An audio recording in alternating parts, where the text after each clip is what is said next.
சூறாவளி குறித்த பயிற்சி தொகுதிக்கு உங்களை வரவேற்கிறோம்.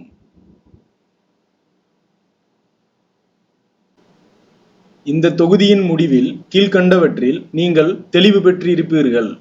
சூறாவளியின் வரையறை, புயல்களின் வகைகள், சூறாவளி ஏற்படுவதற்கான காரணங்கள், சூறாவளியின் பண்புகள் மற்றும் தாக்கம், புயல் கரையை கடக்கும் போது ஏற்படும் விளைவுகள், எச்சரிக்கை அறிகுறிகள் மற்றும் கணிப்புகளை அடையாளம் காணுதல், சூறாவளி பாதிப்பின் போது பின்பற்ற வேண்டிய பாதுகாப்பு நடைமுறைகளை அறிந்து கொள்ளுதல் மற்றும் தன்னார்வலர்களின் பங்கை விளக்குதல்.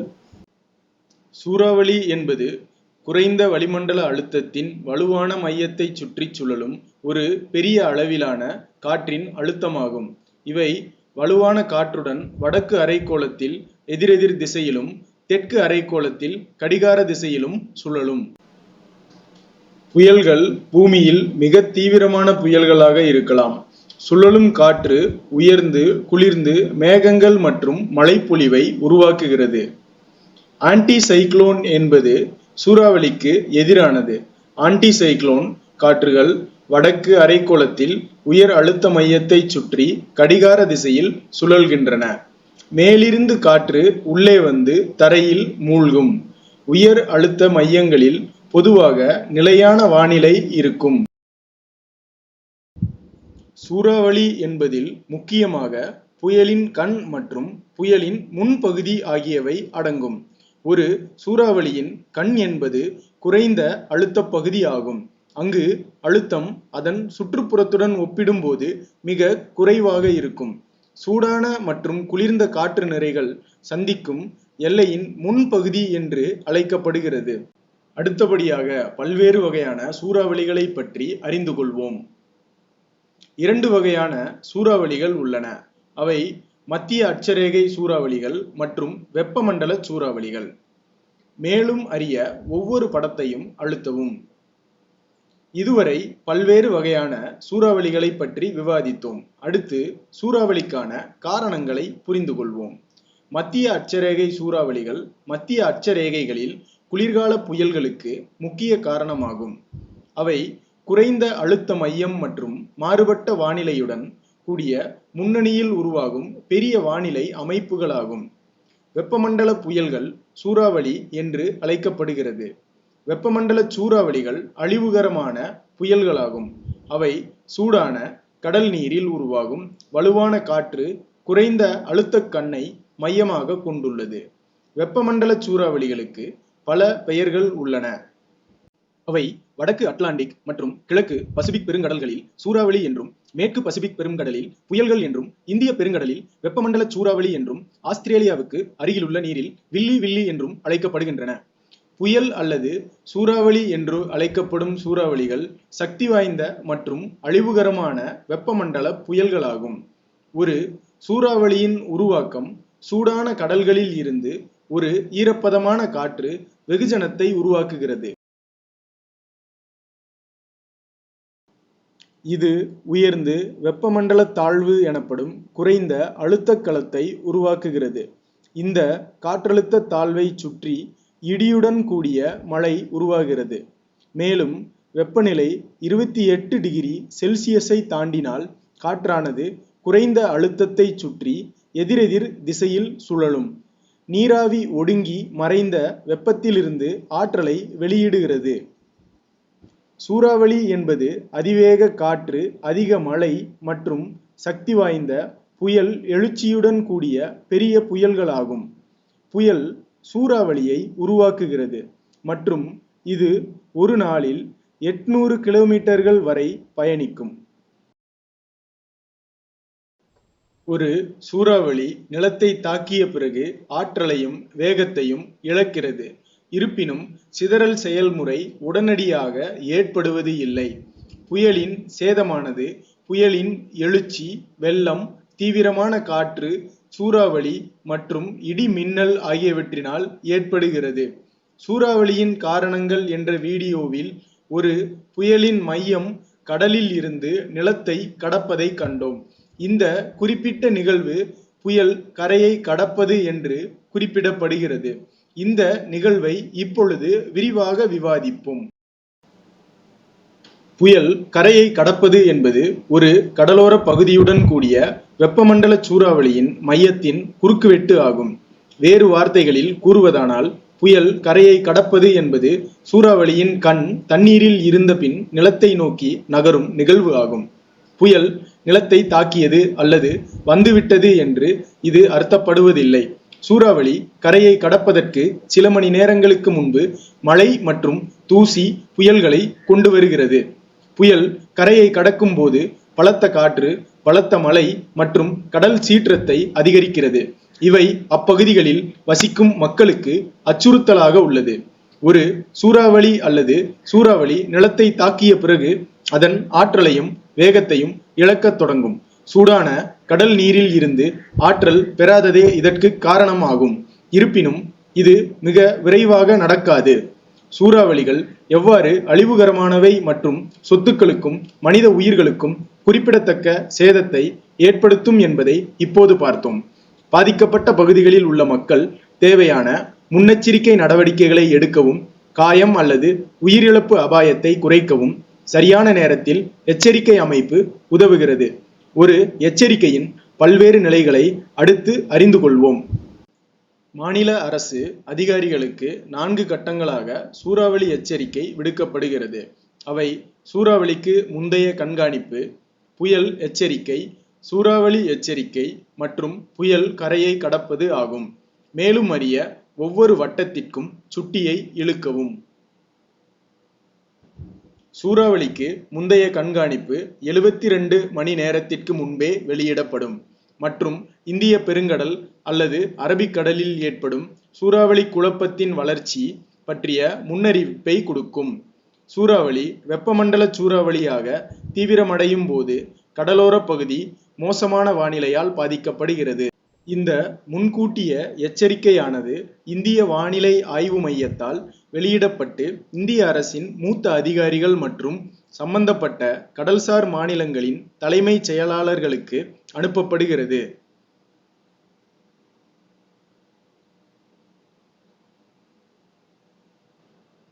சூறாவளி எச்சரிக்கைக்கான மஞ்சள் வண்ண குறியீடு 48 மணி நேரத்திற்கு முன்பே வழங்கப்படும். இது நெருங்கி வரும் சூறாவளி பற்றிய முன் எச்சரிக்கையை வழங்குகிறது.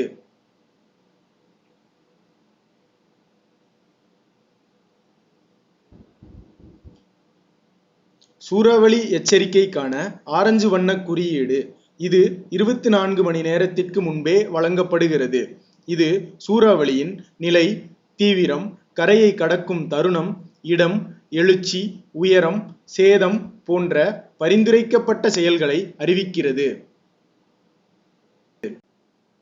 புயல் கரையை கடப்பதற்கான சிவப்பு வண்ண குறியீடு கரையை கடப்பதாக எதிர்பார்க்கப்படும் 12 மணி நேரத்திற்கு முன்னதாகவே வழங்கப்படுகிறது. இது சூறாவளியின் திசை, வானிலை மற்றும் உட்புற நிலைமைகளை முன்னறிவிக்கிறது.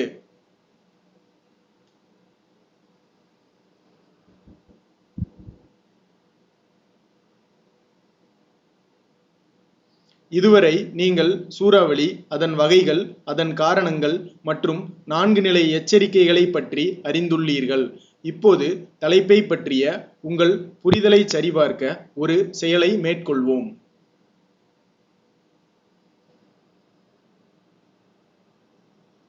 கொடுக்கப்பட்ட ஒவ்வொரு விதிமுறைகளையும் அதன் விளக்கத்துடன் பொருத்தவும். சொல்லை இழுத்து அதன் விளக்கத்தை பொருத்த சரியான இடத்தில் விடுவிக்கவும். பின்னர் சமர்ப்பி என்பதை அழுத்தவும்.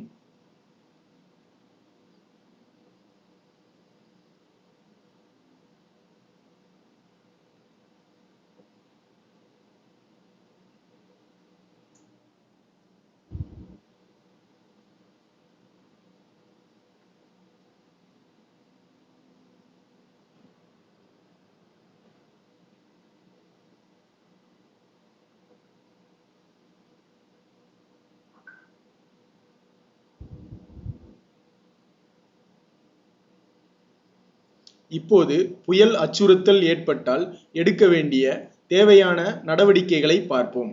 நடவடிக்கைகள் 4 நிலைகளாக பிரிக்கப்பட்டுள்ளன. சூறாவளி காலத்திற்கு முன்பான நடவடிக்கைகள், சூறாவளி எச்சரிக்கைகள் மற்றும் எச்சரிக்கைகள் தெரிவிக்கப்படும் போதான நடவடிக்கைகள், வெளியேறுவதற்காக உத்தரவிடப்படும் போது மேற்கொள்ள வேண்டிய நடவடிக்கைகள் மற்றும் புயலுக்கு பின் எடுக்க வேண்டிய நடவடிக்கைகள். மேலும் அறிய ஒவ்வொரு நிலையையும் அழுத்தவும். சூறாவளி வருவதற்கு முன் இந்த வழிகாட்டுதல்களை பின்பற்றவும். வீட்டை சோதனை செய்து தளர்வான ஓடுகளை சரி செய்து கதவுகள் மற்றும் ஜன்னல்களை பழுதுபார்க்கவும். வீட்டிற்கு அருகில் உள்ள காய்ந்த மரக்கிளைகள் அல்லது பட்டுப்போன மரங்களை அகற்றவும். மரக்குவியல்கள், தளர்வான தகரங்கள், தளர்வான செங்கற்கள், குப்பை தொட்டிகள், அடையாள பலகைகள் போன்ற பலத்த காற்றில் பறக்கக்கூடியவற்றை உறுதியாக கட்டி வைக்கவும். பாழடைந்த கட்டிடங்களை இடித்து தரைமட்டமாக்க வேண்டும். சில மரப்பலகைகளை தயார் நிலையில் வைத்திருங்கள். இது தேவைப்பட்டால் கண்ணாடி ஜன்னல்களை மூடுவதற்கு உதவும். மண்ணெண்ணெய் நிரப்பப்பட்ட விளக்கு, பேட்டரி மூலம் இயக்கப்படும் டார்ச் லைட்டுகள் மற்றும் போதுமான பேட்டரிகள் போன்றவற்றை வைத்திருக்க வேண்டும். கூடுதல் பேட்டரிகளுடன் ரேடியோ மற்றும் உலர் உணவுகளை அவசர காலத்தில் பயன்படுத்த தயாராக வைத்திருக்க வேண்டும். புயல்கள் தொடர்பான எச்சரிக்கைகள் தெரிவிக்கப்படும் போது நாம் என்ன செய்ய வேண்டும் என்பதை பார்ப்போம். அகில இந்திய வானொலி நிலையங்கள் வானிலை எச்சரிக்கைகளை வழங்குவதால் வானொலியை கேளுங்கள். எச்சரிக்கைகளை தொடர்ந்து கண்காணிக்கவும். இது சூறாவளி அவசர நிலைக்கு தயாராக இருக்க உங்களுக்கு உதவும். மற்றவர்களுக்கும் தகவலை தெரிவிக்கவும். வெள்ளத்தில் மூழ்கும் முன் உயரமான நிலத்திற்கோ அல்லது தங்குமிடத்திற்கோ செல்வதற்காக சீக்கிரம் புறப்படுங்கள். உங்கள் வீடு உயரமான நிலத்தில் பாதுகாப்பாக கட்டப்பட்டிருந்தால் வீட்டின் பாதுகாப்பான பகுதியில் தஞ்சமடையுங்கள். கண்ணாடி ஜன்னல்களில் பலகையை வைத்து புயல் அடைப்புகளை உருவாக்கவும். வெளிப்புற கதவுக்கு வலுவான பொருத்தமான ஆதரவை வழங்கவும். உங்களிடம் மரப்பலகைகள் இல்லை என்றால் பிளவுகளை தடுக்க கண்ணாடிகளில் காகித துண்டுகளை ஒட்டவும். இருப்பினும் ஜன்னல்களில் உடைப்பு ஏற்படுவதை தவிர்க்க முடியாது. கூடுதல் உணவை சேமித்து வைத்திருக்க வேண்டும். அதிகமான குடிநீரை மூடிய பாத்திரங்களில் சேமித்து வைக்கவும். நீங்கள் வீட்டை காலி செய்ய வேண்டியிருந்தால் வெள்ளத்தால் ஏற்படும் சேதத்தை குறைக்க உங்கள் மதிப்புமிக்க பொருட்களை மேல் தளங்களுக்கு மாற்றி வைக்கவும். பலத்த காற்றில் பறக்கக்கூடிய சிறிய மற்றும் தளர்வான பொருட்களை ஒரு அறையில் பாதுகாப்பாக சேமிக்க வேண்டும். உங்கள் எண்ணெய் விளக்கு, டார்ச்சுகள் அல்லது பிற அவசர விளக்குகள் வேலை செய்யும் நிலையில் இருப்பதை உறுதி செய்து வைத்திருக்கவும். சிறப்பு உணவு தேவைப்படும் குழந்தைகள் மற்றும் பெரியவர்களுக்கு ஏற்பாடு செய்யவும். வீட்டின் மின் இணைப்பை துண்டித்துவிட்டு அமைதியாக காத்திருங்கள். இப்போது வரை சூறாவளி எச்சரிக்கைகள் மற்றும் எச்சரிக்கைகளின் போது என்ன செய்ய வேண்டும் என்பதை கற்றுக்கொண்டோம்.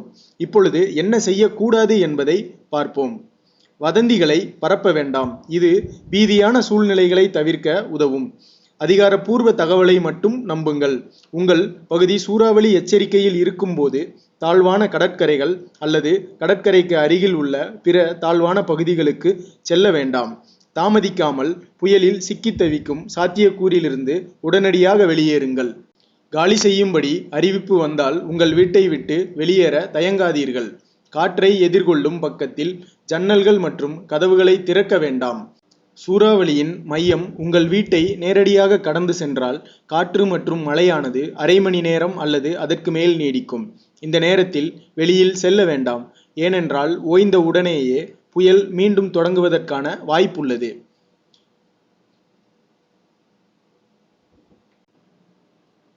வெளியேற்ற உத்தரவுகள் வழங்கப்படும் போது இந்த வழிகாட்டுதல்களை பின்பற்றவும். உங்களுக்கும் உங்கள் குடும்பத்திற்கும் சில நாட்களுக்கு தேவையான பொருட்களை எடுத்துக்கொள்ளுங்கள். இதில் மருந்துகள், குழந்தைகள் மற்றும் பெரியவர்களுக்கான சிறப்பு உணவு போன்றவை இருக்க வேண்டும். உங்கள் பகுதியில் தேர்ந்தெடுக்கப்பட்ட சரியான தங்குமிடம் அல்லது வெளியேற்றும் இடங்களுக்கு செல்லவும். வெளியேறும் போது உங்கள் சொத்துக்களை பற்றி கவலைப்பட வேண்டாம். தங்குமிடத்தில் பொறுப்பாளரின் அறிவுறுத்தல்களை பின்பற்றி வெளியேறுமாறு உங்களுக்கு தெரிவிக்கப்படும் வரை தங்குமிடத்தில் பாதுகாப்பாக இருங்கள். சூறாவளி கடந்த பிறகு எடுக்க வேண்டிய நடவடிக்கைகள். நீங்கள் வீடு திரும்பலாம் என்று உங்களுக்கு தெரிவிக்கப்படும் வரை தங்குமிடத்தில் பாதுகாப்பாக இருங்கள். நோய்களுக்கு உடனடியாக தடுப்பூசி போடுங்கள். மின் கம்பங்களில் இருந்து தளர்வான மற்றும் தொங்கும் மின் கம்பிகளை கண்டிப்பாக தவிர்க்கவும். தேவைப்பட்டால் மட்டும் வாகனம் ஓட்டவும். உங்கள் வளாகத்தில் உள்ள குப்பைகளை உடனடியாக அகற்றவும். சரியான இழப்புகளை உரிய அதிகாரிகளிடம் தெரிவிக்கவும்.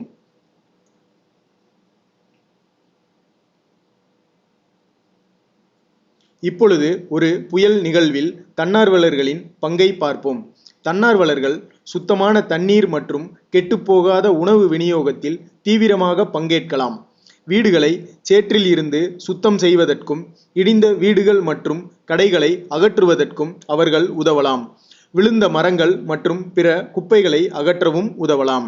தன்னார்வலர்கள் அடிப்படை வசதிகளை மீட்டெடுப்பதில் அரசு துறைகளுக்கு ஆதரவளிக்கலாம் மற்றும் நிவாரண முகாம் நிர்வாகத்திலும் தீவிரமாக பங்கேற்கலாம். இத்துடன் இந்த தொகுதியின் முடிவுக்கு வந்துள்ளோம். தொகுதியில் விவாதிக்கப்பட்ட முக்கியமான விஷயங்களை இப்பொழுது நினைவு கூர்வோம். ஒரு சூறாவளி என்பது குறைந்த வளிமண்டல அழுத்தத்தின் வலுவான மையத்தை சுற்றி சுழலும் ஒரு பெரிய அளவிலான காற்றழுத்தம் ஆகும். முக்கியமாக 2 வகையான சூறாவளிகள் உள்ளன. அவை மத்திய அட்சரேகை சூறாவளிகள் குறைந்த அழுத்த மையம் மற்றும் மாறுபட்ட வானிலை முன்பக்கத்தில் உருவாகின்றன. வெப்பமண்டல சூறாவளிகள் வெதுவெதுப்பான கடல் நீரில் உருவாகின்றன. அவை குறைந்த அழுத்தக்கண்ணை மையமாக கொண்டுள்ளன. ஒரு சூறாவளி கரையை கடக்கும் போது அது அதிக காற்று, அதிக மழை, புயல் அலைகள் மற்றும் உள்கட்டமைப்பு சொத்துக்களுக்கு சாத்தியமான சேதம் போன்ற பேரழிவு விளைவுகளை ஏற்படுத்தலாம். மாநில அரசு அதிகாரிகளுக்கு 4 கட்டங்களாக சூறாவளி எச்சரிக்கை விடுக்கப்படுகிறது. அவை சூறாவளிக்கு முந்தைய கண்காணிப்பு, புயல் எச்சரிக்கை, சூறாவளி எச்சரிக்கை மற்றும் கரையை கடந்த பிறகு எடுக்க வேண்டிய நடவடிக்கைகள். அதிகாரிகளால் வெளியிடப்படும் எச்சரிக்கை முன்னறிவிப்புகள், வெளியேற்ற உத்தரவுகள் மற்றும் சூறாவளிக்கு பின்பு எடுக்க வேண்டிய நடவடிக்கைகள் ஆகியவற்றை கவனிப்பது முக்கியம்.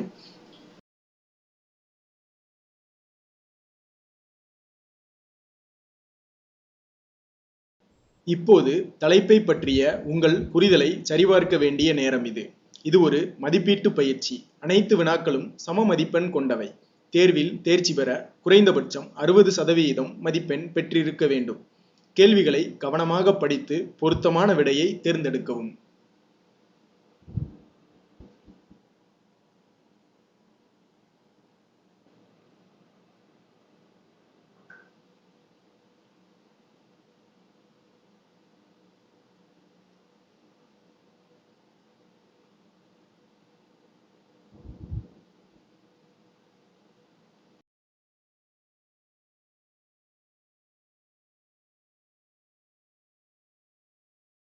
வாழ்த்துக்கள்.